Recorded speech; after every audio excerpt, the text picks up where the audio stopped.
Así que voy a deciros lo siguiente.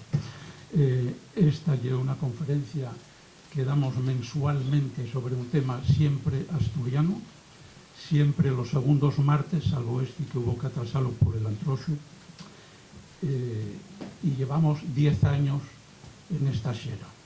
Yo creo que con bastante éxito, porque la verdad es que los temas y los ponentes que vienen a vernos merecen la pena. Hoy tenemos con nosotros por segunda vegada a Lisardo Lombardía, que estoy seguro de que la mayor parte de vosotros lo conocéis, no sé si del todo bien la trayectoria, pero hoy voy a entamar el final. Siempre os enrollo un poquitín con el contexto de la conferencia para calentar motores, pero hoy quiero entamar presentándolo a él, porque yo creo lo más importante.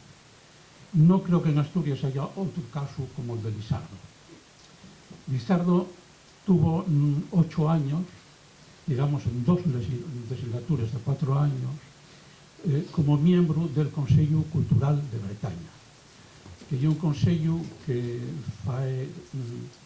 aconsella al gobierno bretón en temas culturales. En principio, en antes de decidirnos. En principio. Y el único caso en toda Francia.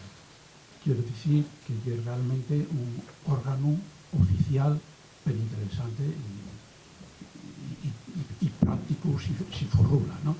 Lisardo, digo Borló, fue 8 años miembro de este Consello Cultural de Bretaña. En 2015 recibió la medalla de plata del Principado de Asturias, cosa que no tenemos ningún otro aquí. En 2021 recibió las medallas de la ciudad de Lorient, lógicamente, porque Lorient merece mucho, merece 14 años de trabajo, con muchos beneficios para toda Bretaña, con muchos beneficios para todo el mundo celta, pero con muchos beneficios para toda Lorient, porque non solo se beneficia de las 800.000 personas que visitan la ciudad, sino que hay 1.000 bénévoles, que se dice en francés, 1.000 voluntarios que participen y son esenciales en la organización del festival. Y es decir, durante 10 días y 10 noches en Lorient, y el festival es lo mismo. Además de la medalla de la ciudad de Lorient, recibió también la medalla del Instituto Cultural de Bretaña, que yo puedo citaros también, que pidió un libro como tesoro sobre Asturias del Instituto Cultural de Bretaña, que se llama, escrito en francés, se llama Les Asturies, les Hauteurs de la Celtie du Sud, Asturias, las tierras altas de la Celtia del Sur. Un nombramiento importante que realmente va a sorprenderos si no lo sabéis, y es que el Ministerio de Cultura de la República Francesa nombró Chevalier de l'Ordre des Arts et Lettres, ¿no? Caballero de la Orden de las Artes y las Letras de la República Francesa, condecoración que impuso el ministro de Asuntos Exteriores, que había sido alcalde de Lorient, el ministro secretario, Monsieur Le Drian. Y en 2022, hace menos tiempo, fue nombrado miembro de honor de la Academia de la Lengua Asturiana y recibió también un prestigioso urogallo de honor del Centro Asturiano de Madrid, que se veía muy bien a que da los premios.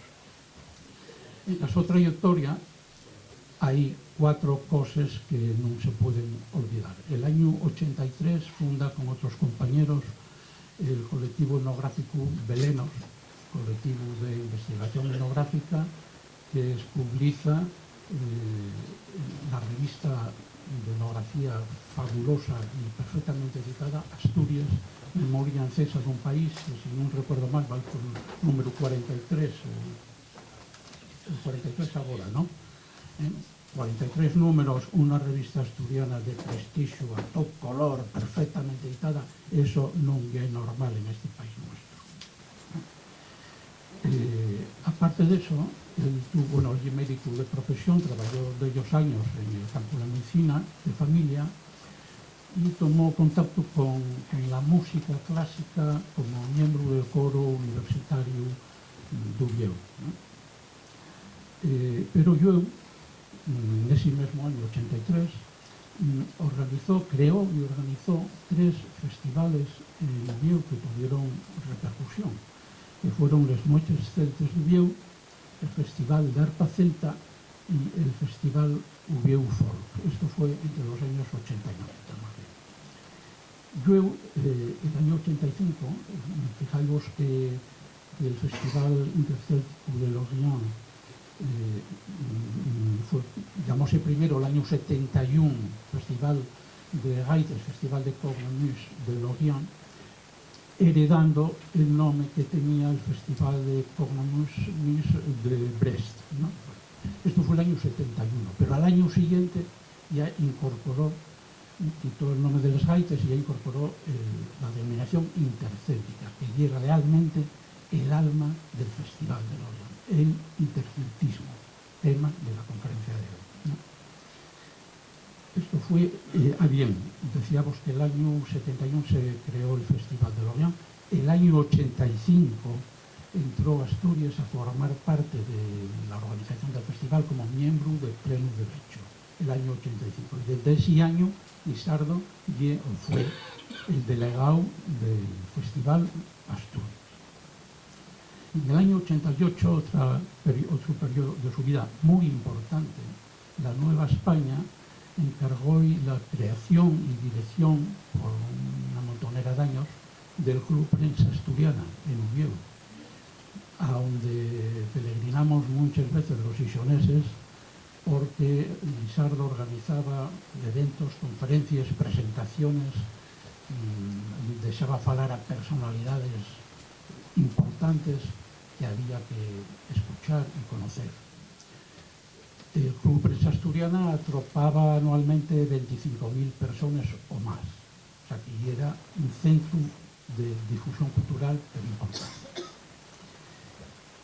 En 2006, me parece que fue Xineru, recibe un SMS desde Escocia, mandado por Jean-Pierre Pichard, el primer director del Festival de Lorient, persona famosísima en toda Bretaña, importantísima por los muchos cargos relacionados con la difusión cultural y con el país bretón a todos los niveles, y manda un SMS diciendo: Lizardo, quiero contar contigo para sucederme en la dirección del festival.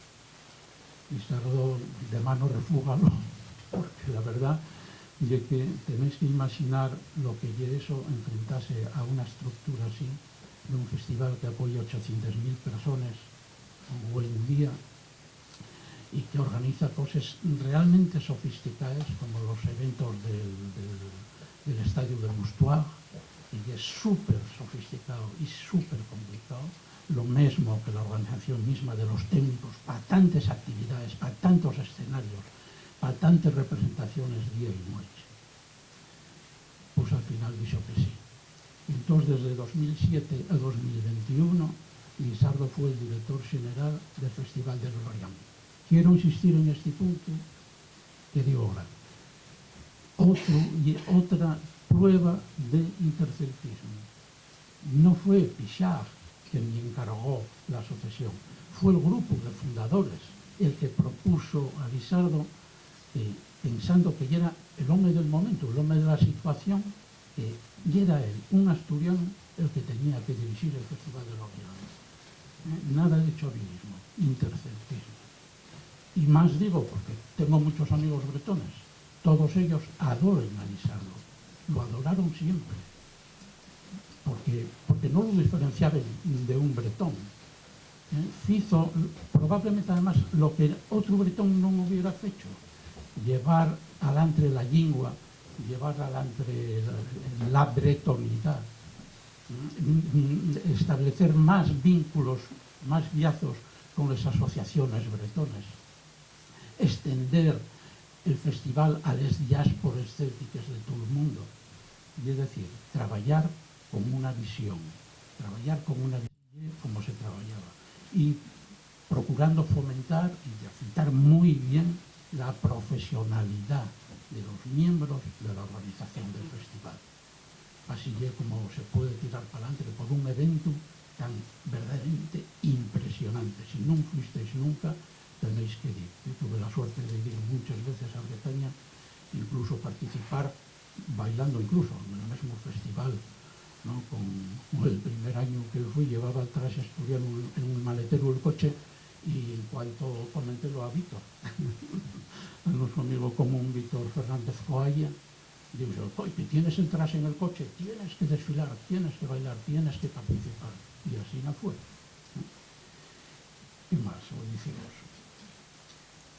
Iba por el director general del bien. ¿De dónde viene ese interceltismo? Para dar 4 pinceladas nada más y dejarlo a él. Bien desde que en 1839 un personaje, el Charles de la Villemarqué, que había viajado al país de Gales el año anterior, había plasmado con una convención catocollí, cultural, festiva, artística y también druídica. Y el año siguiente, después de hacer un largo trabajo a lo largo tiempo, publicó en el año 1839 una obra que revolucionó, fue la chispa que prendió el fuego del celtismo, que estaba matagado, pero existía en Bretaña, que es el Barsas Breis, ¿no? Una obra trascendental, obra que solo recoge 100 cancios antiguos de Bretaña, acompañados de las partituras. Pero ya que otro personaje histórico importante, de todo esto va a falar vos en extenso, el gran Paulus Montjallet, este señor que creó el Baudelaire Art Sonerion, que es el Concello de Músicos de Bretaña. Este señor que investigó, que trabajó con pasión en todos los frentes posibles, estableció 5.000 melodías recogidas con magnetofón pueblo a pueblo a lo largo de Bretaña. Eso es un patrimonio impagable, ¿no? No quiero entretenerme mucho más. El camino del celtismo, desde aquella primera edición, explosionó, españó por toda Bretaña y desde mi punto de vista llega a subrayar 3 cosas nada más para terminar. La primera es que, en mi opinión, ese celtismo prendió en antes la población rural bretona, que descubrió la su propia identidad, en antes mismo que los intelectuales y los expertos y tal aconsellaran y organizaran multitud de congresos y tal para hablarlo. El pueblo ya lo sintió en antes. Esa es la primera observación. La segunda, como dice Jean-Pierre Pichard en este maravilloso libro que tengo aquí, que es la historia completa del Festival de Lorient, dice aquí que desde que la xente mozo hizo suyas las tradiciones culturales de Bretaña, el festival españó y convirtióse en un evento absolutamente soberbio y extraordinario, gracias a la xente mozo. Observación que hace Pichard, muy interesante. Y efectivamente, vais a un fresnós y una fiesta de noche y veis fuera, que esto ya he vivido por mí, veis fuera un grupo de guajes que queríais un poco cambiar de acera porque dices, joder, no me fío pasar ahí y tal, pues vaya pinta que tienen y tal, y aquellos guajes corrían a la sala Carnot donde se celebran los festunos, que se dice en plural, corriendo los primeros, a ser los primeros en danzar la danza bretona, un fresnós y algo que cambia la apreciación de lo que es una sociedad, porque todo el mundo, tenga la edad que tenga, sea de la clase social que tenga, todo el mundo vaya junto, con música bretona, por supuesto, pero baila xunto, agarrados de los codos o de las manos, en fileres o en círculos. todo o mundo baila xunto sin importar a quen tiene al lado. Eso fai pueblo, eso fai nación. E outro tema de la xente xoven, los círculos célticos, que son, digamos, las escuelas de danza y música tradicional, ¿no? Lleno de xente moza, lleno por todas partes de xente moza, a cientos, non estamos falando de 4 amigos, a cientos, per toda Bretaña, dos círculos célticos.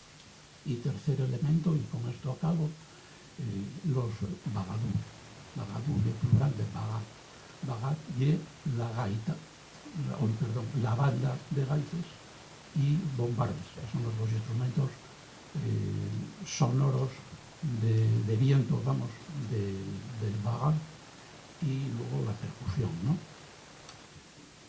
Son cientos de personas en un bagat, o menos, depende, pero puedes atopar cientos de personas tocando, y el que no toca es un raro. Todo el mundo toca algo en Bretaña, todo el mundo conoce un instrumento, todo el mundo baila, y es realmente un país impresionante, hermano de las demás naciones que vienen a Bretaña. Y dice otra frase de Pichard de ese libro bien muy guapa, dice: cuando entamamos el festival, los países celtes que venían a nos tratábamoslos como familia, pero ya era un poco artificial. Hoy en día ya una familia de verdad, todo el mundo se conoce y se reconoce como una familia, venga de donde venga del mundo. Eso dice Pichard en este libro. Bueno, no me rollo más. Y ahora de Lisardo, que seguro que tiene muchas cosas interesantes que decirnos.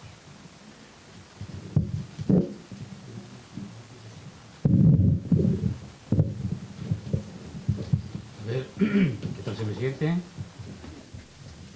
Bueno, si decía Amadeo al principio que yo soy un caso, pues sí, soy un caso. Pero hoy no vamos a hablar tanto, y imprescindible facelo y de hecho non va a quedar patrao, tanto de Bretaña y de lo que significa dentro de la familia intercéltica, como del techo de esa trayectoria que hubo desde la cultura celta como elemento identificador de determinados pueblos y comunidades en toda Europa, y cómo eso evoluciona desde lo que se llama reivindicación de los orígenes hasta llegar al interceltismo como un elemento dinamizador y sobre todo con proyección de futuro universal.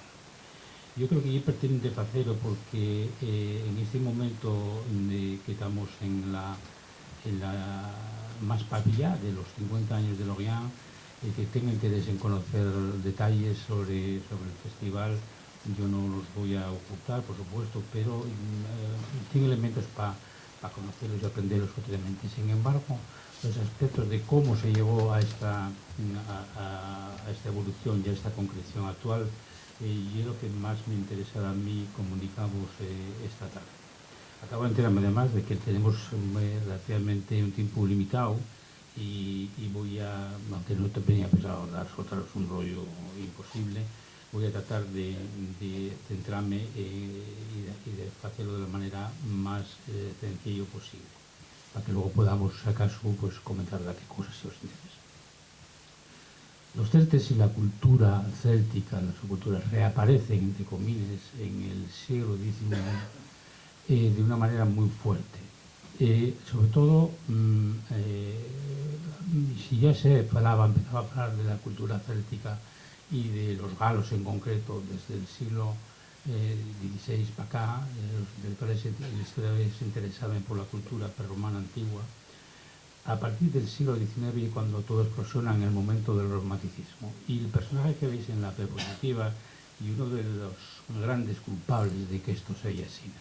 Estamos hablando de James Macpherson, que es el autor de la obra Poemas de Ossian. Y si digo, y el autor, porque al principio él presentaba como una tradición que había hecho a partir de la tradición oral, y luego, en este caso sí, demostróse de que non era talmente así, sino que él era el autor de aquella obra magna que tuvo personalidades de toda Europa, como Goethe, como Victor Hugo, como Chateaubriand, y también hay que agradecerlo, y esto en el caso que nos ocupa vinculado con Bretaña, a este personaje que ya mencionó de Amadeo ahora mismo, Teodoro Exarch de la Villemarqué, que vizconde que en el año 1839, interesado por lo que pasaba en Gales, va a Gales, consigue que lo acepten como miembro del círculo jurídico que acababa de entamarse en el país de Gales, el Borset, y cuando vuelve dedícase de una manera intensa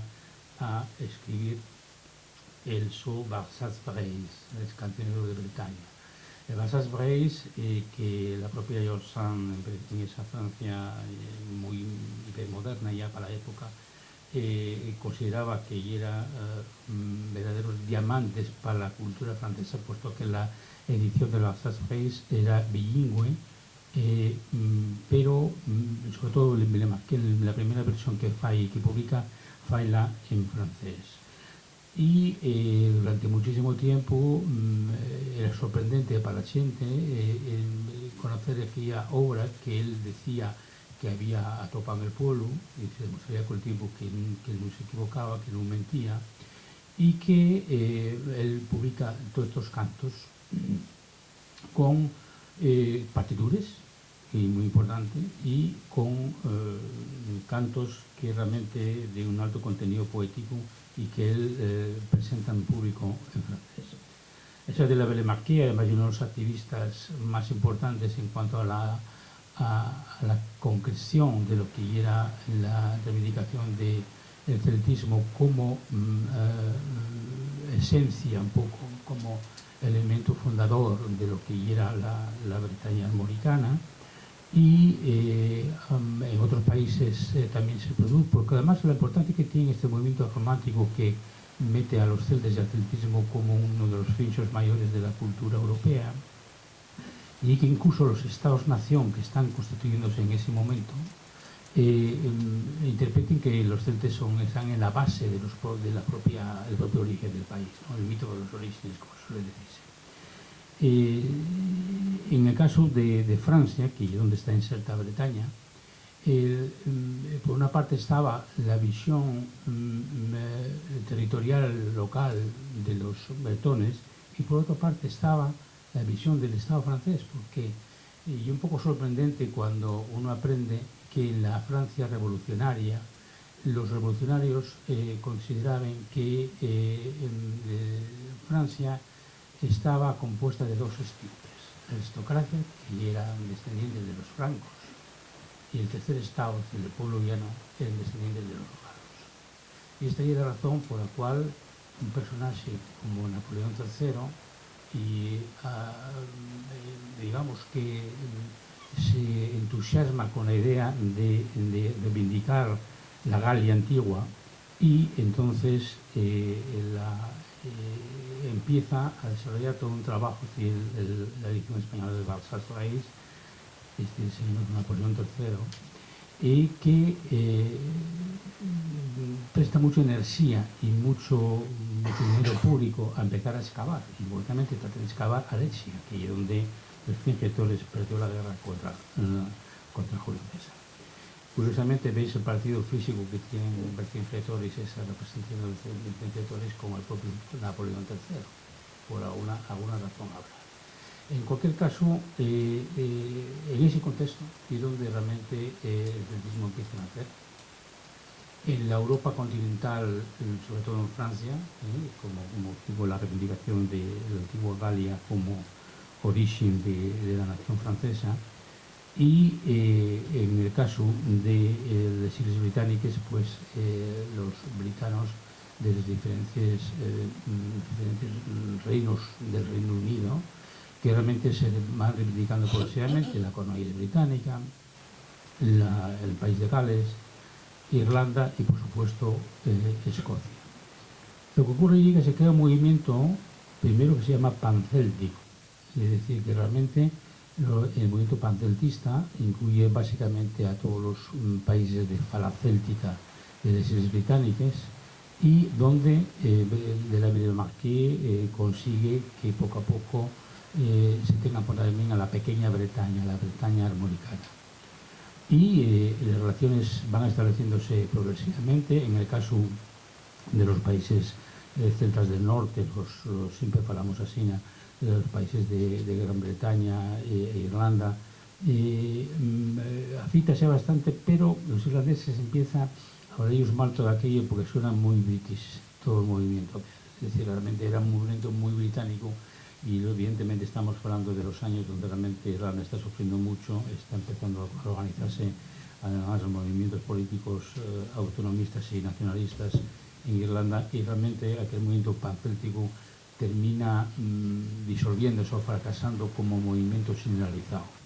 En Bretaña, sin embargo, ese movimiento sí prende, como digo, porque tiene un prestigio a nivel del Estado central, a nivel nacional francés, y en 1869 hace un congreso en Saint-Brieuc donde realmente inviten a gente del país de Gales, sobre todo, también de la colonia británica y de Escocia, y en principio eso estaba organizado para que el movimiento se afitara y sobre todo para que se considerara que el Barças Reis era la Biblia. Pero sorpresa, otro investigador bretón, Jean-Marie Bissel, impugna el Barças Reis y dice que aquello todo pasaba como con Macpherson, que realmente era un invento de el prove, diría yo, de la Villemarqué, y entonces durante muchísimos años fue considerado como otro falsario, otro autor muy creativo, que realmente había inventado una tradición para Bretaña. Hubo que pasar un siglo para que en 1974, en la tesis doctoral de Don Saint Laurent, que tuve el privilegio de conocer, músico, investigador, al contar a los cuadernos de campo de la Villemarqué, porque realmente de la Villemarqué, que se había negado, porque se sentía muy ofendido a tener que decir al antiguo discípulo, que era quien era Lucel, explicáis que realmente le había hecho ese trabajo de campo y que lo que decía y era verdad. Don Saint Laurent, como digo, atopa los cuadernos porque además parte de los cantos que delegan que la Villemarqué publica ya los había recogido su madre. Es decir, realmente había una transición familiar en el interés por la cultura tradicional. A partir de ese momento, a partir de 1969, a pesar de todo, el celtismo en Bretaña prende como corriente ideológica, un celtismo que no tiene nada que ver con ese concepto de la nación por republicana francesa, sino como un elemento de puesta en valir, como dicen ellos, porque aunque hablado, digamos, mucho en España y en galicismo como una casa, de valorar la cultura propia y la cultura céltica de Bretaña como un elemento de identidad importante. De todas maneras, lo que quiero decir con todo esto que os acabo de contar es que realmente el celtismo nace como un elemento vertebrador para muchas identidades en Europa, no solo las culturas minoritarias y minoritarias, sino también incluso en los Estados-nación, el mejor ejemplo es Francia. Pero no solo. La República Francesa y es descendiente directa de la Galia romana y galorromana, y por lo tanto, pues tan celta sería teóricamente alguien de Lyon, como en el caso de Bretaña, pues gente de Rennes o de Nantes. La diferencia está en que hay otro elemento muy importante que es la recentralización de Bretaña, que se produce entre los siglos V o VI, que es cuando los sajones invaden a Gran Bretaña y entonces hay migraciones que hacen que los bretones de Gran Bretaña pasen la Mancha y lleguen a la Bretaña francesa. Y entonces la cultura, digamos, galo-romana o gala que existía en la armórica refuérzase y sobre todo camúrase con la llegada de elementos bretones de les isles que realmente recolonicen la armórica y de hecho la lengua bretona que conocemos hoy en día viene directamente de esa línea de la rama britónica de que estamos ante una receltización, que además de alguna manera, de una manera marginal, también nos afecta a los del sur, a Asturias en concreto y a Galicia. Voy a ver si ahora sí consigo, bien, a ver ahora cómo, si alguien me echa una mano, en vez de aquí, porque hay que cambiar el documento. No sé si Luis anda por ahí. Yo quiero pasar a otro documento. Amadeo, ¿sabes cómo está? A ver, un segundito. ¿Ah? Sí, el otro documento, sí. Desarrollo cuidado.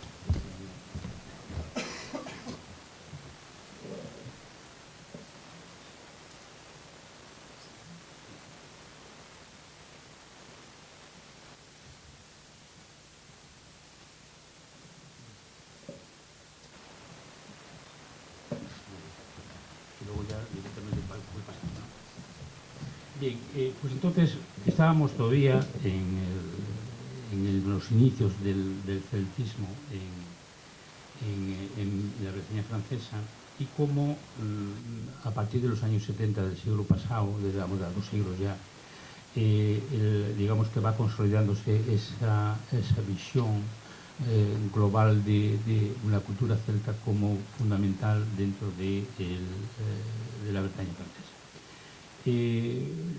A partir de ese momento la evolución vendrá y iremos viéndola poco a poco, pero lo que está claro es que a partir de esa primera visión romántica donde se atribuían elementos celtas o orígenes celtas a todo o casi todo, lo que se dio llamar la celtomanía, los estudios arqueológicos, los estudios históricos, lingüísticos, fueron poco a poco durante el siglo XX poniendo las cosas en su sitio y deseando paprao cantidad de elementos que realmente no hieren de la cultura céltica, sino que realmente hieren pura ensoñación de muchas gente. De todas maneras, lo que está claro es que la cultura céltica antigua podemos rastrearla desde la toponimia, nombres como Deva, como Ludunum, referido a León o a Lugo, como muchísimos ejemplos. La mitología comparada, aquí hay una persona en la sala que sabe mucho de esto, la mitología comparada, y por elementos materiales no nos da por pensar, porque nadie nos lo contó, que la rueda de bandón, o sea, la rueda con llanta de fierro, de los carros antiguos, de la rueda maciza, y una creación céltica, y proteger la madera para que dure más el elemento. Los propios toneles, les pipes de sidra, les toneles de vino, y una invención céltica. Evidentemente gustaba a ellos pintar un poco. Era el agua de fierro, la cota de malla, la ferradura, el chabón. Una cosa es que los árabes también tuvieran algo que ver, pero ellos son los que realmente universalicen en Europa el uso para la higiene del chabón. Hay cantidad de elementos que están ahí, y sobre todo hay cantidad de elementos en el imaginario, la mentalidad y el imaginario colectivo de toda Europa que realmente están muy vigentes y que hoy en día pueden hacerse. Y aquí llegamos a algo que por lo que yo quería tocar, güey, que era qué pinta, cuál es el papel que juega Asturias en todo este corriente céltica. En Asturias produce prácticamente en la misma época las mismas tendencias que en el resto de Europa, y eso hay que desearlo cada vez más claro. Aquí tienes una diapositiva, Antigüedades y cosas memorables del Principado de Asturias, de un autor de Cangas de Narcea, no precisamente de la Marina, que era Luis Alfonso de Carballo, que además el libro que él hace sobre la historia de Asturias, de título ya muy evidente, Antigüedades y cosas memorables del Principado de Asturias, y es la primera historia escrita de Asturias, da datos muy interesantes. Primero, entronca dentro de la corriente lo que se llama los periplos o los orígenes un poco fantásticos y míticos. Pero lo curioso en este caso é que él ya nos vencella con Inglaterra. Y dice de una manera claramente textual que en el año 255 en antes del nacimiento de Cristo, el nacimiento de nuestro Señor, escribe él, los asturianos atraviesen la mar y conquisten Inglaterra. Evidentemente y una fantasía, pero y interesante el hecho de esta precisión que realmente da. Y era muy común, o sea, este tipo de elementos de precisión en prácticamente toda Europa en ese momento. También indica además que los medios por los que se valían para hacer esa conquista y eran barcos de cuero, que en realidad un poco más abajo él especifica que eran barcos de madera pero terminados en cuero y que realmente pasaron a poblar, los asturianos pasaron a poblar el sur de Inglaterra. Evidentemente, como digo, y unos orígenes y unos contactos míticos, pero ahí están, igual que en el resto de Europa, como digo, ese vínculo es importante que se da la celtización. Aquí tenemos un mapa, yo creo que bien conocido en Asturias, del creador del mapa está en la sala también, y que muestra esa geografía atlántica donde Asturias se encierra. En el sur está Asturias y Galicia, Bretaña en el centro, y luego Cornwall Británica, Gales, la isla de Mar muy pequeñina, en medio del mar de Irlanda, entre Irlanda y Escocia e Irlanda.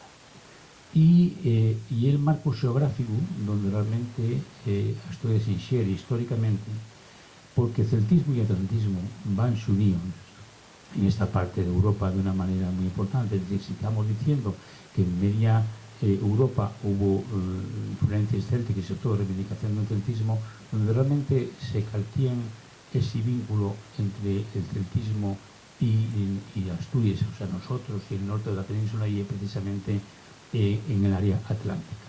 Es decir, que la cultura atlántica antigua, muy antigua como veremos, y la cultura céltica van de la mano en esta área geográfica en la que Asturias se infiere. Voy a decir el mapa un ratín porque hay un texto que me presta Diegos que ya he conocido, pero quizá no se da la difusión que debiera, o por lo menos últimamente, y que en el siglo IV después de Cristo, Rufo Festo Avieno, un historiador, viajero también, romano, escribe la su obra marítima, y un poema que describe los costes desde el Océano Atlántico hasta el Ponte Uxino, y el mar Negro. Entre los fontes que se basa el poema de ese periplo y de un autor marsellés del siglo VI en antes de Cristo. Y en este sitio y donde se fala de las islas Casitérides, es decir, las islas correspondientes con las islas británicas, y las islas Ostínices, que hay probablemente el canal y la Bretaña Mauritana. El texto dice: después de aquello de que hablamos más arriba, se descubre un gran golfo de extenso mar, hasta Ofius. Fue llamada primero Oestrímnida porque habitaron sus lugares de campo los estrímnicos. Luego multitud de serpientes ahuyentaron a los habitantes y dio nombre a las abandonadas tierras. Los censos y los jefes tienen elevadas colinas en el campo de Ofius. Cerca de estos el ágil Ligus y la prole de los draganos colocaron sus lares hacia el septentrión de Malo. Fue únicamente Adolf Schulten quien realmente empieza a tratar de averiguar a qué corresponde estos elementos geográficos que Vieno nos comunica en el siglo VI. Y bueno, la conclusión es que ese elevado septentrión correspondería con las montañas del norte de la península y, claro está, en los picos de Europa en concreto. Y los jefes y los estrímnidos fueron orientados por serpientes. Realmente los serpientes refiere a los que llevaban a la serpiente como elemento simbólico y estandarte, y son ni más ni menos que los celtas. Está hablando de una celtización y de un mundo precéltico. Justamente aquí es donde se inscribe nuestra historia. Aquí hay un promontorio de Faro Ovidio, en nuestra costa, que es muy alta, pero el nuestro vínculo con la mar no lle falar por lemar, por falar y porque tengamos 400 de Asturias, desde va muchísimo tiempo, y ya conocían lo que era el mundo del mar.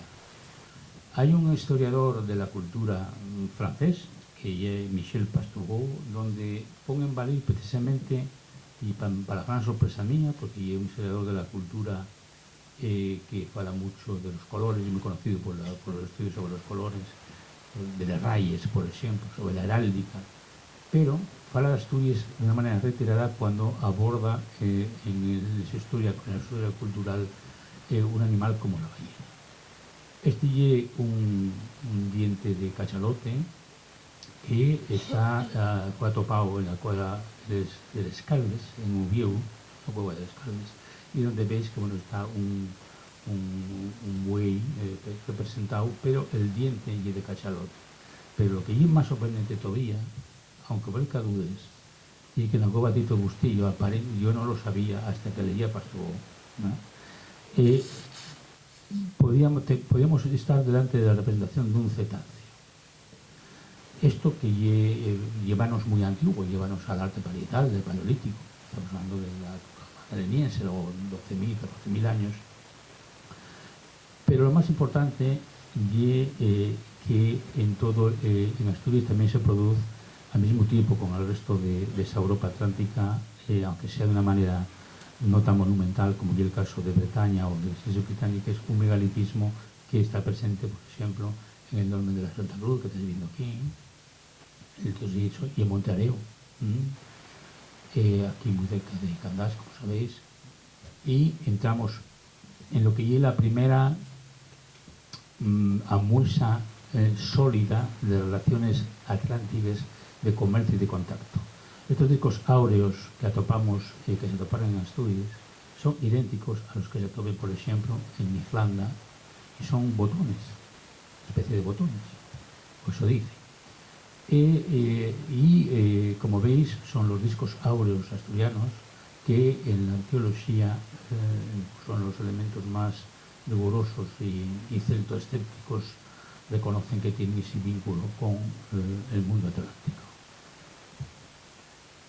Otro ejemplo, este es del país de Gales, como veis hay cierta familiaridad, y llegamos también los haches de bronce, estamos hablando de 3.000 años antes de Cristo aproximadamente, 3.000, 4.000 años antes de Cristo, donde con los haches de Talunyanilles, y aquí ya tenemos el castro de Coaña. Pero vamos a parar un poquillín en los haches de Talunyanilles. Yo falemos un cacho de esas representaciones del arte paleolítico en Asturias, donde realmente la mar está muy presente. Bueno, no hay que escaecerse de otras cosas muy importantes. Hay un periodo en la historia antigua, la historia antiquísima, diríamos, que llega asturiense y tiene más o menos que los comedores de mariscos. Son los concheros famosos de Bañugues, y etcétera. Y se llama asturiense precisamente porque donde se empezaron a topar esos restos, realmente y donde se pudo definir ese periodo del paleolítico inferior que realmente corresponde a esta doble, es decir, un poco antes del neolítico. Si seguimos con este sería el bronce atlántico, hay una relación por lo tanto con Bretaña. Estos haches de bronce, de haches de carbón, en Bretaña hay auténticos depósitos bien organizados que se considera hoy en día que podrían ser incluso una especie de banco, puesto que realmente más que un hacha utilitaria serían haches votives. En Irlanda encuentran también. Y, como digo, cualquiera que visite el Museo Ecológico Nacional de Dublín va a encontrarse con los discos áureos que acabamos de enseñaros. Por lo tanto, se produce una muestra directa de esos contactos con el norte en vía marítima, y sin olvidarse también que el bronce produce por una aleación del cobre y estaño, y que las islas casitérides son muy ricas, y que los barcos que se dirigían hacia el norte, ya nos lo contaba Avieno de alguna manera, pues realmente pasan enfrente de estos costes de Ofiusa que se corresponden con nos. A partir del siglo, siguiendo las teorías clásicas que vamos a ver ahora enseguida, a partir del siglo VI, incluso más para atrás, octavo, sexto antes de Cristo, empieza la celtización y empiezan a aparecer los poblados fortificados. Y el Castro de Coaña, conocidísima la imagen, y que se asemejan de una manera casi por con los Hillforts de las Islas Británicas. Estamos hablando de un tipo de poblamiento y de defensa con casas cuadradas distintas de otros ejemplos de los Oppidum más de la Galia, que son más cuadrados, aunque los hay también redondos, y hubo aquí unos años de una gran batalla diría que histórico-ideológica sobre lo cuadrado y lo redondo en los castros. Bueno, pues este es un ejemplo, y este es la Campa Torres, con las murallas de módulos que vengan a poner orden cuando se excava la Campa Torres en esa visión sobre la celtización de estos días. Esto es una lápida que especifica lo de Asturias y Lugono, es decir, los habitantes de Asturias, de las etnias que poblan Asturias. Hay una estirpe que nos lleva directamente hacia el elemento Lug. Lugus era uno de los dioses celtas mayores. Y al final, como digo, de la etapa del bronce atlántico, construyense los castros y empieza una celtización donde la celtización no es como se nos suele decir, yo llego y hago desaparecer lo que hay anterior. No, hay una mestizaje, hay una hibridación, y por eso es lo que da la especificidad a ese celtismo tan variopinto que vemos a lo largo de la historia. Después de Asturias y Lugones vemos estos cascos maravillosos que se encontraron en Ribesella y que se empezaron a poder ver hace un par de años nada más en el Museo Arqueológico de Asturias, la espada de Sobrefoz, veis detrás, y estos cascos recuerden muchísimo a un elemento tripuñal de Antenes que corresponde a esta época de la Edad del Fierro. Aquí vemos arriba del todo, veis la diadema de Moñes, de la colección Soto Cortés, que se llama así porque pertenecía a este ilustrado de Cangas de Onís, pero hoy en día parece ser que la colección Soto Cortés, una gran mayoría de estas joyas que se atoparon en su colección, no vienen propiamente de Cangas de Onís, sino de un sitio que a mí me presta mucho, que es ella, sí, que ella sí, que es mi concello donde yo nací, de Llaviana, en el Meruxal en concreto. Este es el candelo de Bundestrup, que es una de las joyas que se considera más importantes para identificar toda la mitología y toda la cosmovisión del mundo celta antiguo. Y veréis estos guerreros que nos recuerden de una manera muy llamativa a la nuestra guerra. Y si vos fijáis también, estos caballeros que lleven penachos también nos recuerden a estos cascos. De momento, movémonos en el terreno de las hipótesis, porque en Asturias además es muy importante citar todos los elementos que tengan que ver con el mundo celta, porque siempre aparecen 30 negalo inmediatamente que algo aparece.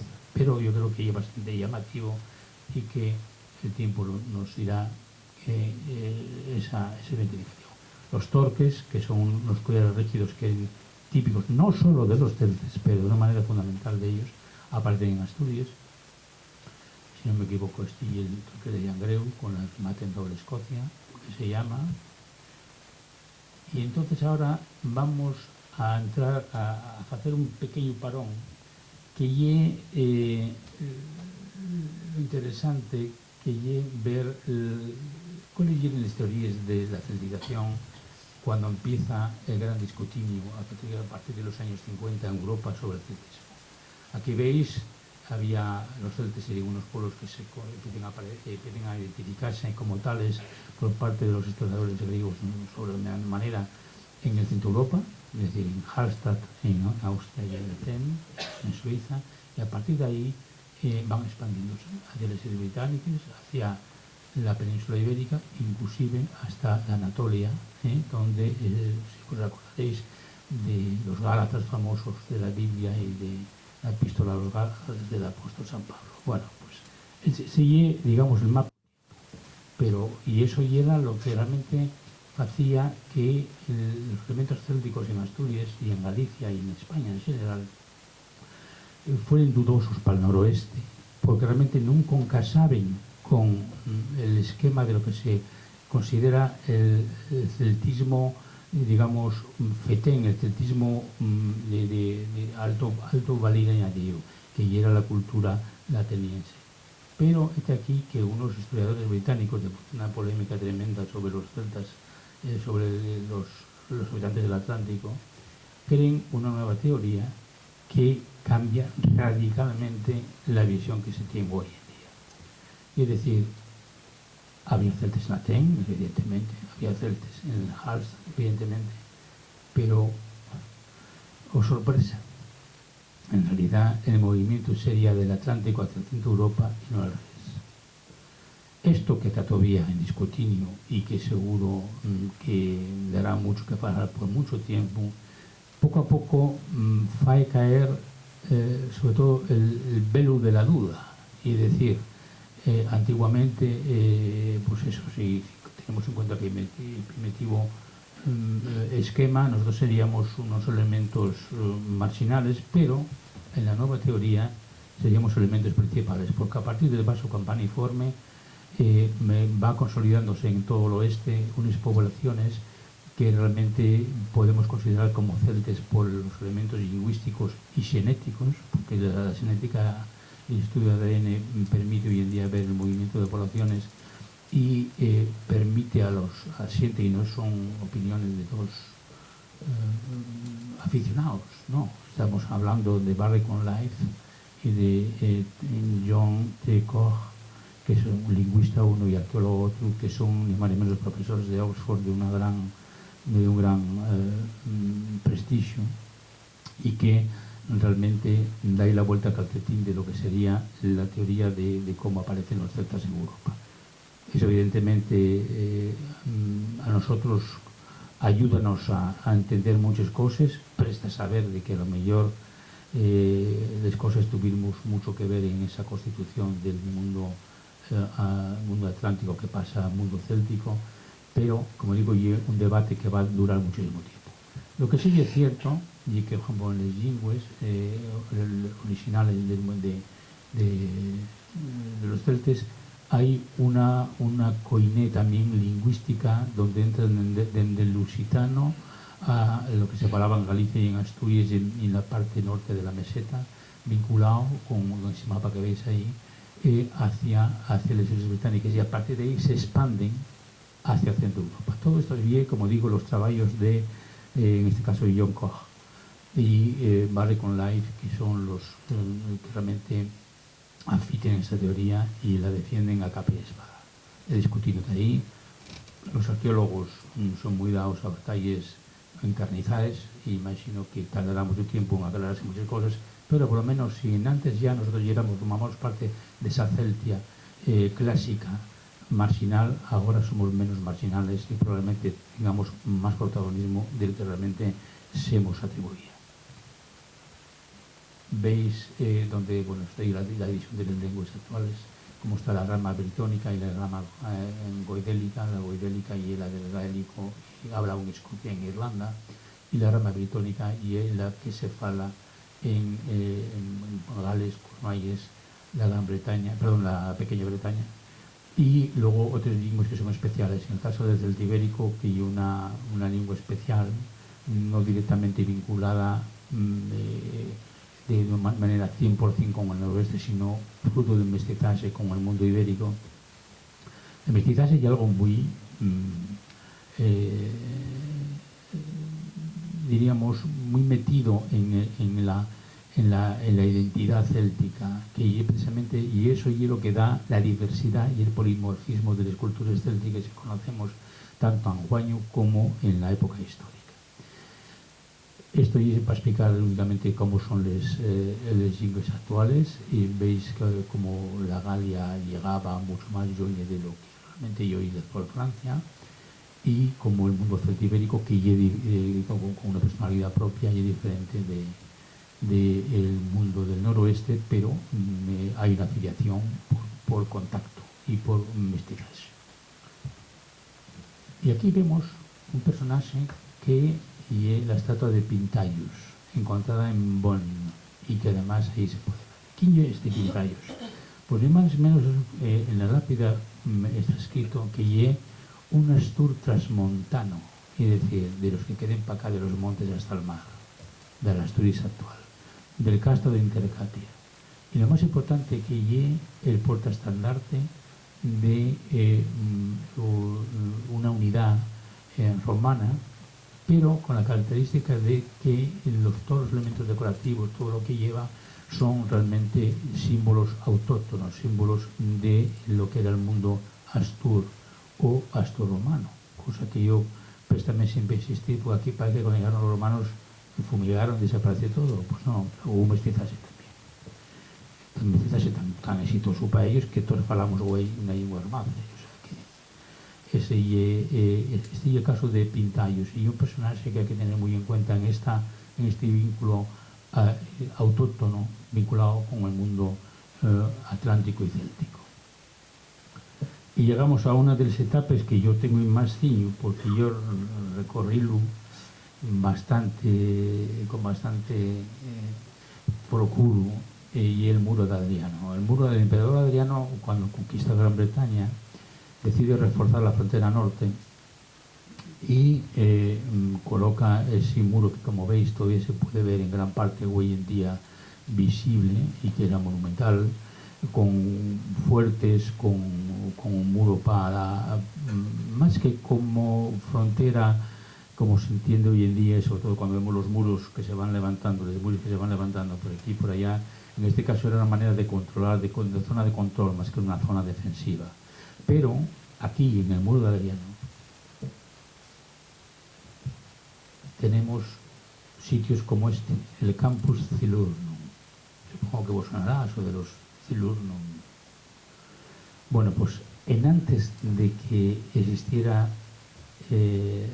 la presencia de las unidades autóctonas de caballería del ejército romano, de Sales, en este caso concretamente, y el Campus Silurnum estaba el ala 2 Astur, situada en este campo. Antes ese campo existía, pero no tenía nombre. Pero a partir del año 122, y cuando llegan la unidad está Astur, y llamas ese campo Campus Silurnum. No parece muy, qué sé yo, esperpéntico pensar que esos Silurnum tienen algo que ver con los silúrnicos de la Campa Torres, por ejemplo. Ese es un ejemplo. La presencia de unidades astures en el ejército romano está documentada. Hay los que dirán que, bueno, esto es como llamarse el regimiento del príncipe de Asturias, pero hay gente que, en vez de ser todos asturianos, hay los que son de Cádiz. Bueno, puede ser, pero y es significativo que esas unidades, esa personalidad, porque hay unidades que combatían con las propias armas, sean capaces de dar nombre a un campo, a una de guarnición, de observación y hipotética defensa. El río que ves aquí, el río Tyne. El muro de Adriano tiene 127 kilómetros entre Northumberland y Carlisle. Bueno, pues este campo está en el medio y uno de los más importantes y más excavados. Y aquí veis una estela de montado en un jinete montado sobre un caballo, y no sé si os llama la atención, ese caballo no es un caballo muy grandón, ¿no? Bueno, pues hay sospechas de que realmente, no es certitud, pero sospechas de que realmente estas unidades astures llevaban los propios caballos, que ni eran ni más ni menos que los asturcones. Bueno, pues aquí tenemos un ejemplo de un equites astur, y además hay muy simpático ver los lápides que hay allí donde y agradecen, conmemoren que ellos arreglaron los letrines, y agradecen al jefe que ellos hayan arreglado los letrines, cosas muy, muy simpáticas. Y llegamos, vaya por Dios, está inclinado, y llegamos a, después de este muro de Adriano, donde digo que no solo está el campus de Lourdes, no, está otro campo, el de Benguel, que es donde está el ala 1 Astur, y el campo de Conderham, y otro tercero, que es donde hay una cohorte, en este caso no de los Astures hispánicos en Málaga. Por lo tanto, estamos hablando de una presencia importante. Hay que tener en cuenta que, por ejemplo, para los estudiosos de la botánica de esa parte del norte de Inglaterra, el limítrofe con Escocia, hay unas gramíneas que les sorprendió muchísimo porque no se dan al resto de las islas británicas. Y curiosamente son gramíneas que se encuentran en las montañas de Asturias. Por lo tanto, y otro elemento más para pensar de que aquellas gramíneas que venían con el forraje y en los propios ferraúres de los caballos pueden provenir de esta parte del imperio situado al sur del área atlántica. El personaje que veis aquí es Maelok, y una representación de Maelok, evidentemente, que fotografié en Bretonia. En Bretonia y el nombre de una parroquia de Lugo, muy cerca de Asturias, Santa María de Bretonia, en la Pastoriza. Y Maelok era el obispo de los... perdón, pensé que me levantaba la mano. En la Pastoriza, en Lugo, que era el obispo de los bretones que se instalen en esta parte de la península, en Galicia, pero también en Asturias. Como para el suevo dice Maelok, obispo de Bretonia, y de los bretones que en Asturias están. Es decir, que hay una población de origen britónica que realmente llega aquí por mar en el mismo momento donde se produce la migración de la Gran Bretaña hacia el continente y hacia la Armórica en particular. Bueno, esta es Santa María de Bretonia, llegué llamándose la parroquia. Y en Asturias especulóse mucho sobre si tenían algo que ver con Lucas Asturum, etc. El caso es que en Asturias esos vínculos con el mundo norteño británico pueden espellarse también en la toponimia. Esto es la playa de Bretones, que es en la zona oriental de Asturias, y que realmente lleva bastante llamador, llamativo de que esto muy cerca de Llanes atopemos esta playa de Bretones, pero hay más elementos toponímicos que recuerden esta época alto medieval, altísimo medieval, diríamos. Y estos vínculos atlánticos pueden verse también en el románico de Villaviciosa, el estilo románico de Villaviciosa. Son las cabezas rostrales, son esa especie de cabezas con pico que agarren, como veis, los arcos de esta iglesia, que en este caso ya era de Ciaño, porque era más el románico de Villaviciosa, pero en tema de Villaviciosa y las iglesias son una docena aproximadamente a topes en Asturias hasta Vallares, hasta Arbas del Puerto. Por lo tanto, son de origen norteño, concretamente irlandés y normando. Hay un documento muy interesante que llega en el siglo ya XII, un personaje que se llama Félix Aquelazi tiene que escapar de la ira, dicen las crónicas, del rey de León, Alfonso V, e interviene en su favor una antigua reina consorte que está ya instalada en el monasterio de Espelayes y que pide ayuda para sacar a Gelaci de la quema y sacarlo de aquí a los lordomanos, es decir, a los normandos. Luego la presencia de vikingos está constatada en Asturias, pero el hecho de que pudiera tener alguna base, también elementos de ese mundo atlántico norteño, también nos orienta a que pudiera ser así. Pero en cualquier caso, el románico de Villaviciosa hay un buen testimonio físico que podemos ver. La caza de la ballena allí es muy importante, tiene un puerto ballenero de la zona de Uzón, si mal no recuerdo, Huarca, que también tiene que ver con la caza la ballena. Y llegamos, un momentín, que me saltaba algo. Y muy importante también señalar algo que se olvida o no se recuerda suficientemente, que el comercio del sal fue monopolio de Asturias prácticamente durante 2 siglos, durante un siglo y medio, el siglo XII y XIII.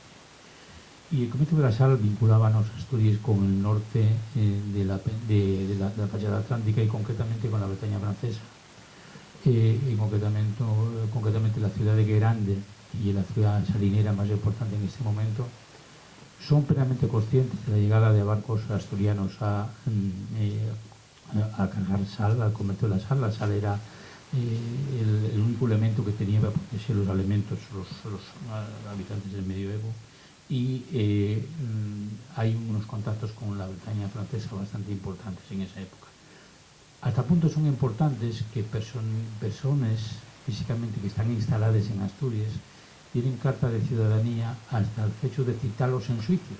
Concretamente en Avilés hay un acta de un juicio donde se dice, y Martinus Bretón dice, y un testigo que realmente esa capacidad es invalir de la palabra de un ciudadano que no lleve un exotismo sino una realidad de presencia, es decir, que siga habiendo esos contactos y con el norte por muchos medios más que los de la historia antigua y original. Hay que darse cuenta también que Avilés llega en ese momento el puerto de Ubiego, la calle Gascona de Ubiego, la antigua, que la actual estaba un poco diferente de como la antigua, era la calle llamada así por el Golfo de Gascuña, y era el contacto con el gran puerto medieval asturiano, que era ni más ni menos que Avilés. Por ejemplo, otra zona también nos surgía la Bretaña francesa, el Poitou, pegado con Bretaña, La Rochelle, un puerto que tenía mucho vínculo con Asturias, tanto y así que había un colmao, una embajada comercial fija, un puesto de comercio en Asturias, en frente de la catedral, lo que hoy es el Colegio Elemental, que tiene una puerta ojival y está al lado de la capilla de la Valesquira, en el patio de la catedral, y ese era el colmao de los rocheleses. Cítase muchas veces a los rocheleses en el mundo, en la historia medieval.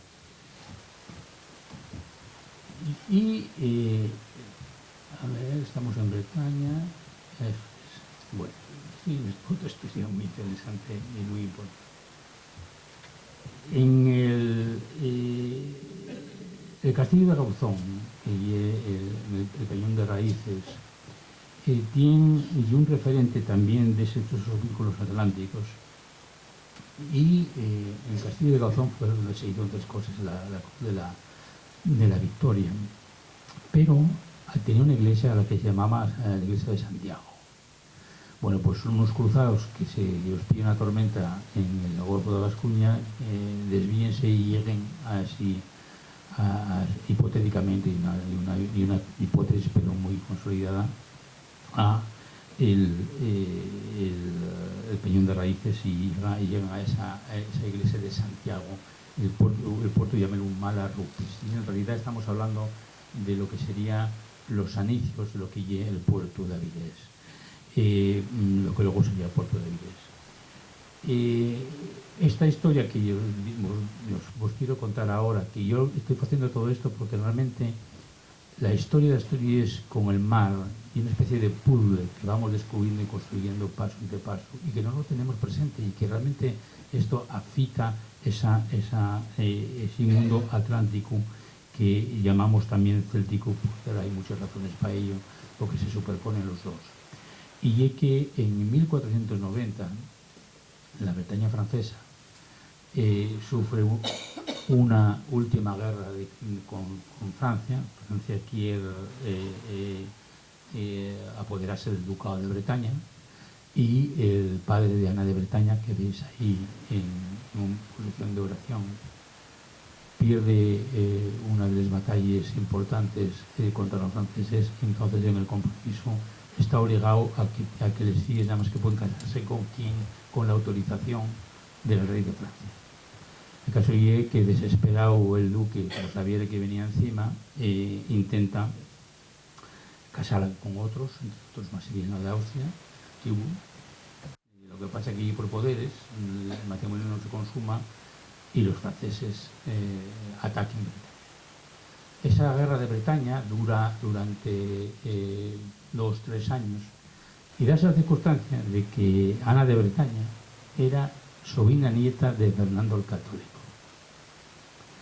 El vínculo es que su madre era navarra. Y entonces Fernando el Católico y tío abuelo porque era hermano de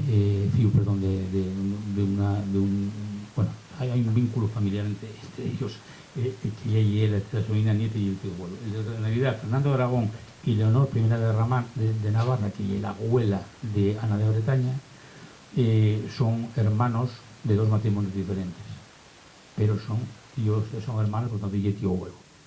Y que entonces Ana de Bretaña pide ayuda a mucha gente, no solo al rey católico, pero hay una correspondencia entre el rey católico, y eso estudió lo Juan Uriamacua, por el cual piden ayuda al rey católico, y el rey católico, que estaba ya súper enguerrillado con la conquista de Granada, contesta a Ana de Bretaña y a los emisarios que él no puede mandarles un contingente, digamos, regular como el que tiene en ese momento bajo su mando, porque realmente está enguerrillado con la conquista navarra, pero que como alternativa y propone que mandáis, y dice textualmente el documento, a algunos de mis mejores guerreros del Principado de Asturias.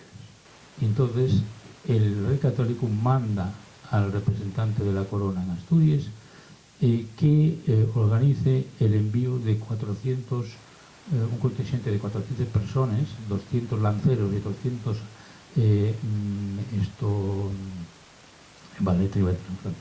ballesteros, que realmente embarquen en Asturias para apoyar la causa de Ana de Bretaña. Perdieron, cosas hay que decirles. Pero, curiosamente, la consecuencia es que por su desempeño en Bretaña hay 19 familias, 20 tengo que contar yo, perdón, que lleven los armiños en sus escudos. Este escudo tan guapísimo que veis aquí, y el de la casa de los Omaña, y tan cangas en Alcea. Pero los Omaña tenían escudos y propiedades en otras zonas de Asturias, de la costa, este de los Omaña, y otro detalle del escudo, donde se ve los armiños claramente, que es el símbolo de Bretaña. Este es el de los, creo que de los Castañón, veis, hay nada menos que 8 armiños en el escudo. Este de los Duque de Estrada, hay un amigo común de algunos que estamos aquí, que es las iglesias, que la son mujer de Duque de Estrada, y tienen con gran sorpresa para él, porque no lo sabía, tienen el armiño también en el escudo.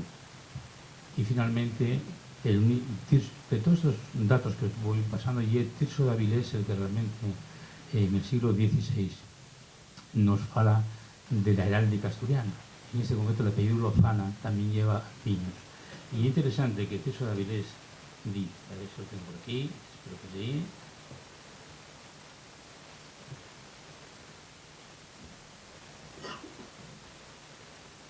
Los hombres de este linaje, los cuales traen por armas un escudo blanco con 4 barras azules, con orlas blancas y 7 armiños negros, que uno de este linaje los ganó en Francia del duque de Bretaña, cuyos son los armiños.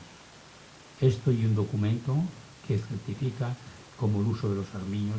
Probablemente hay otros que probablemente no lo sean, pero yo solo sé que yo conté 20 familias en Asturias que en el escudo familiar portan los armiños, precisamente por haber dio a luchar en favor de la causa de Ana de Bretaña. Una Ana de Bretaña que terminaría siendo 2 veces reina de Francia, pero que gracias a ella mantuvo, por el sacrificio de ella al casarse con el rey de Francia cuando perdió, en los acuerdos matrimoniales mantuvo el ducado, y solamente la mala suerte, entre comillas, de que tuvo una fía en vez de un figo, hizo que cuando nació la Sofía Claudia, casada con Francisco I posteriormente, no pudiera mantener el ducado, porque realmente, si solamente si hubiera sido home el heredero, el ducado se hubiera metido. Son cosas de la historia y la historia y el concepto de género, que diría un moderno. Finalmente,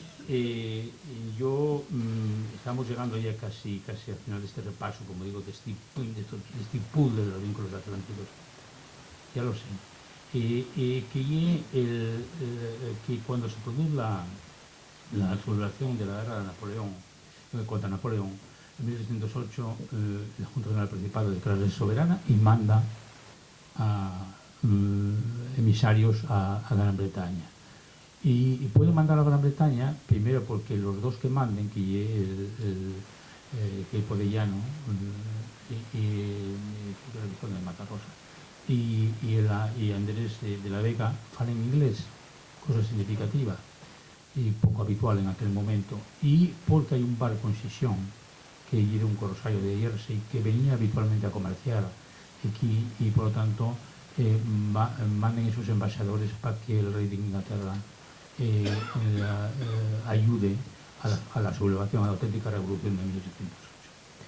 Recientemente, y esto ya hay otra cosa, y ya para acabar esta parte, que era más larga, recientemente David Guardado hizo una serie de articulinos, uno de ellos publicado en la revista Historias y otros en otros dominios históricos de los circuitos históricos, donde fala de dos elementos muy importantes. La primera y la historia de una novela que se escribe en el siglo XVI sobre que yo Ceriaco Semelladec, que es la historia de un conde de Asturias, el conde de Asturias, que termina siendo, después de muchas aventuras caballerescas, termina siendo rey de Irlanda, casándose con una princesa irlandesa. ¿Qué significa esto? Pues que la Asturias y su existencia y su importancia geopolítica era conocida por parte del resto de la Europa más próxima a nos, y precisamente por eso esa novela, que tuvo un grandísimo éxito hasta el punto de ser traducida en verso al Scot, que es el dialecto de escocés, y que existen copias de esa novela, nos habla precisamente de un hipotético conde de Asturias. Por cierto, escriben Asturias y otras veces Esturie, y hay que recordar que Asturias, Stern, realmente hay un término celta para indicar río. Y ya para acabar con este repaso, el apellido Esture encuentra en las islas del Canal de la Mancha. Todo este percorrido que faigo ni más ni menos para hablar de esa realidad histórica que es el vínculo atlántico y cómo la mar tiene una importancia en nuestro recorrido histórico en Asturias de una manera importante. La mar, por una parte, porque el Atlántico es un eje absolutamente vertebrador de toda la fachada y estamos incluidos en ella de una manera. Para acabar, pues no me resistí a otro tema que también estudié, esto y el Consejo Soberano de Asturias y Lleón, reunidos en la Casa Blanca de aquí de Sisión, y que cuando tienen que evacuar Sisión en el 37 escapen por mar. ¿Y a dónde llegan? Otra vez, a Bretaña. Escapen, hay casi 4.000 asturianos que en medio de una noche toledana, con una tormenta en el mar, de aquí te espero, de una manera improvisada, aunque no tan mal organizada como se suele decir, 4.000 lleguen a Bretaña. Ahí ven este mapa que en su día yo estudié por unos documentos que conseguí en el archivo histórico de Vannes. Están indicados todos los barcos y a dónde y a qué puerto llegaron, a Noyán, a la isla de Ye, a la isla Abelil, a Quiberón, pero lo más importante, y aquí, el Abascal, que llega a Douarnenez, en la costa occidental. Digo que es importante porque es donde va la plana mayor del Consejo Soberano y Belarmino Tomás entre ellos. Por tanto, Belarmino Tomás, Ramón Álvarez Palomo, y muchos otros miembros, bueno, la mayoría del Consejo Soberano, menos uno de ellos estaba aquí en Francia ya, allí en Francia ya, porque había tratado de buscar ayuda, van a llegar a Douarnenez en esa fecha, sí, el puerto de Douarnenez en esos años, y yo puedo aseguraros que en Douarnenez las noticias que tenían eran relativamente vagas, y después de haber contado yo un poco la peripecia del Museo Marítimo, allí invitó a dar una conferencia a la cual pues, pude ir y bueno, estaba abarrotado de gente, interesó yo muchísimo toda la peripecia. Tuvieron muy poco tiempo allí, el Consejo Soberano y todos los demás que llegaron a Bretaña Francesa, gracias al consulado español en París, en 48 horas ya se habían movilizado para llegar a la frontera catalana, que es donde ellos querían seguir la guerra. Pero esa es otra historia que no es la de hoy. En cualquier caso, lo que quiero decir con todo esto es que la historia atlántica no se circunscribe ni una soñación, ni a una cosa cogida por los pelos, porque dentro de muy poco va a salir el número 43 de la revista, como tú preguntabas antes, y vamos a publicar en Belenos precisamente una última noticia que nos resultó francamente novedosa y importante comunicado. Durante 40 años, desde 1870 hasta la Primera Guerra Mundial, hubo toda una flota de pesqueros, precisamente de Douarnenez y de toda la fachada bretona, que venían a Asturias con barcos cetaria a cazar, a pescar langostes. Pero no eran ni uno ni dos, no, es que de Tapia de Casariego hasta Lastres hubo años en que la prensa se falla eco de que pagaban al un precio ridículo, 70.000 langostes acá desde Asturias, hasta un momento determinado que el Ministerio de Fomento inquieta, entonces empieza a poner aranceles donde antes no se daba ningún valor, puesto que el consumo de langosta en ese momento era el marisco no se consideraba como nosotros podemos sentir hoy en día. Pero, ¿y esto por qué? Pues simplemente por el desarrollo del turismo en Bretaña, que hay una gran demanda de gastronomía bretona. Bueno, pues durante 40 años, incluso con la presencia de emigración de algunas familias del sur de Bretaña, concretamente hay datos de una en concreto con fotografía y todo, asitiados en Yastres, que venían desde Quiberón, la península de Quiberón, en el sur de Bretaña. Y es decir, la historia de Asturias con el Atlántico, la historia de Asturias con Bretaña en concreto, es una historia vieja, pero también en un continuum histórico, donde el celtismo soca mucho. Bretaña es un país que supo,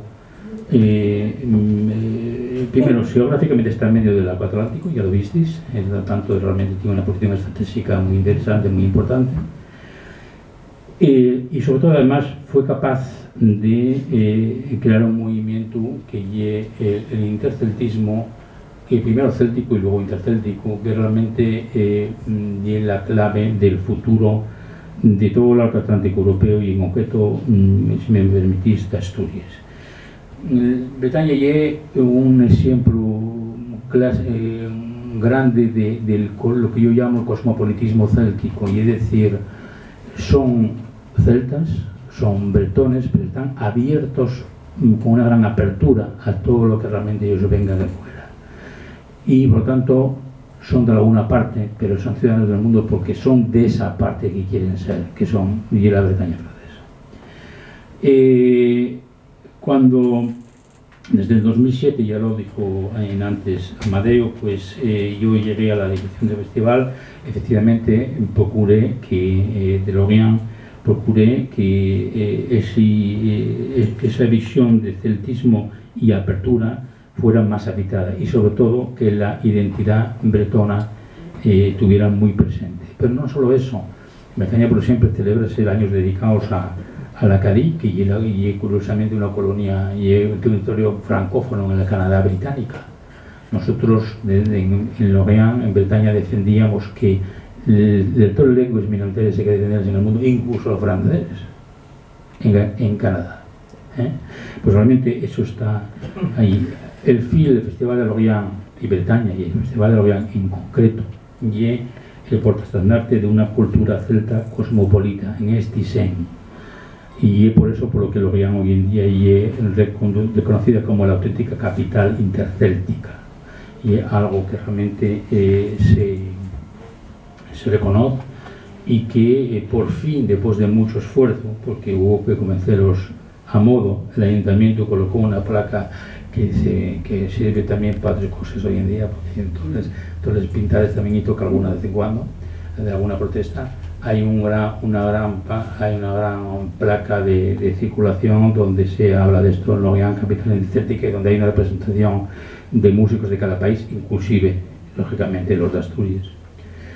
Y hay una, si antes citaba a Jean-Pierre Pichard, mi predecesor, Amadeo, hay una frase que complementa la que él mencionó, que hace unos años, decía él, un intelectual bretón declaraba que el interceltismo nunca había existido.